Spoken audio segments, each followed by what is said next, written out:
Assalamualaikum warahmatullahi wabarakatuh. Dalam keadaan yang benar-benar kepepet, kemudian ada amanah hutang 60 juta yang harus dilunasinya.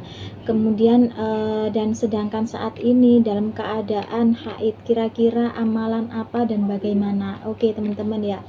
Khususnya para kaum hawa ya. Jadi meskipun dalam keadaan haid, teman-teman usahakan untuk tidak bangun siang, usahakan untuk selalu bangun pagi sebelum subuh ya. Kenapa? Karena di situ jangan sampai kita itu melewatkan momen-momen sebelum sebelum adzan subuh. Di situ teman-teman bisa membaca istighfar sebanyak-banyaknya. Kenapa? Di situ sangat dianjurkan sekali untuk membaca istighfar sebelum adzan subuh, karena di situ ketika kita itu membaca istighfar sebelum subuh itu Allah memberikan ketenangan hati, ketenangan jiwa.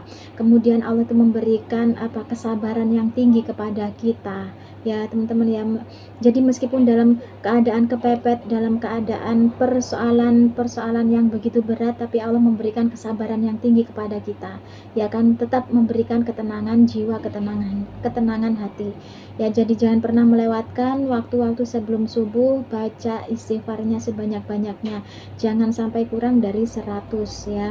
Kemudian setelah istighfar, teman-teman bisa melanjutkan sambil menunggu adzan subuh, teman-teman bisa melanjutkan dengan sholawat ya, sholawat munjiat.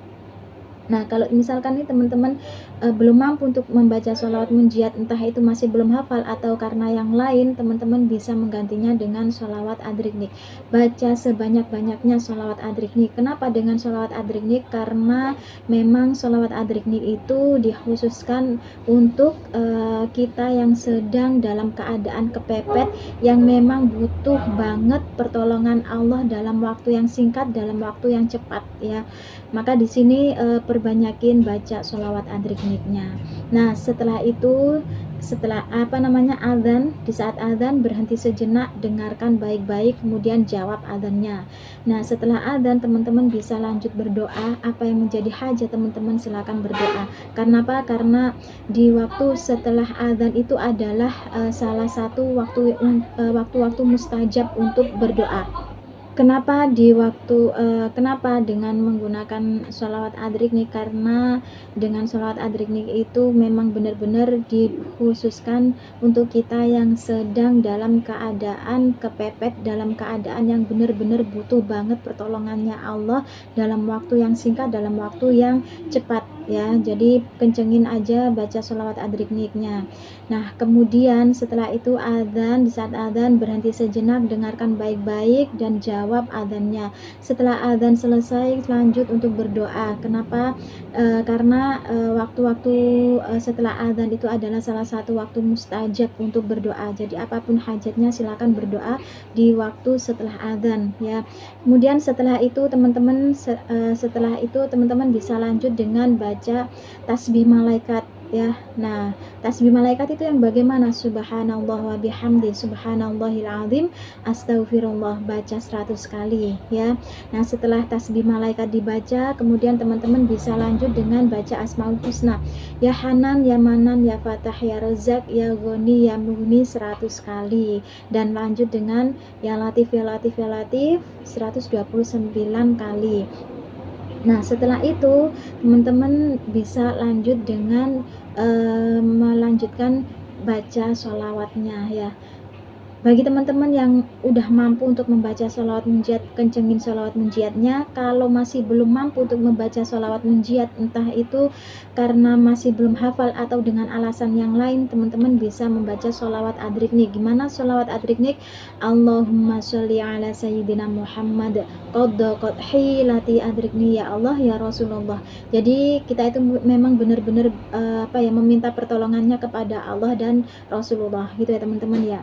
Nah, teman-teman, di saat kita menjalankan riyadhah seperti itu, jangan pernah kejar hasil, jangan pernah fokus pada hasilnya, tapi fokus pada riyadhah yang teman-teman jalankan itu, fokus pada pengampunannya Allah, fokus pada bagaimana kita itu tetap bisa mendekatkan diri pada Allah. Fokus pada itunya saja ya teman-teman. Jangan fokus pada pada hasil ya, fokus pada pengampunan Allah. Karena apa? Karena kita sadar diri bahwa kita ini banyak dosa ya. Jadi gimana Allah itu bisa segera menghapuskan dosa-dosa kita, fokus pada itu saja. Nah, kemudian teman-teman ya, setelah itu, setelah fokus, kemudian fokus pada pengampunannya Allah, fokus pada riyadhah yang dijalankan ya kan. Kemudian apa? Di sini kuncinya teman-teman ya, yakin. Yakin dengan segala pertolongannya Allah, yakin dengan segala keajaiban-keajaibannya Allah ya kan. Kemudian setelah itu tetap berhusnudzon kepada Allah, berprasangka baik kepada Allah ya kan. Nah, setelah berhusnudzon, berprasangka baik kepada Allah, kemudian apa? Tawakal ilallah, sepenuhnya pasrahkan diri kepada Allah, pasrahkan semuanya kepada Allah.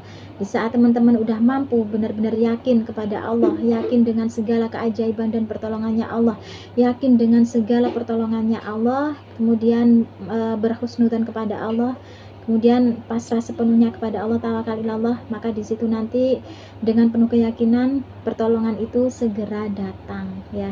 Entah itu pertolongannya melalui siapapun itu, Allah pasti hadirkan pertolongannya ya. Kita nggak pernah tahu pertolongannya Allah, karena bentuk pertolongannya Allah itu benar-benar unik ya kita teman-teman ya.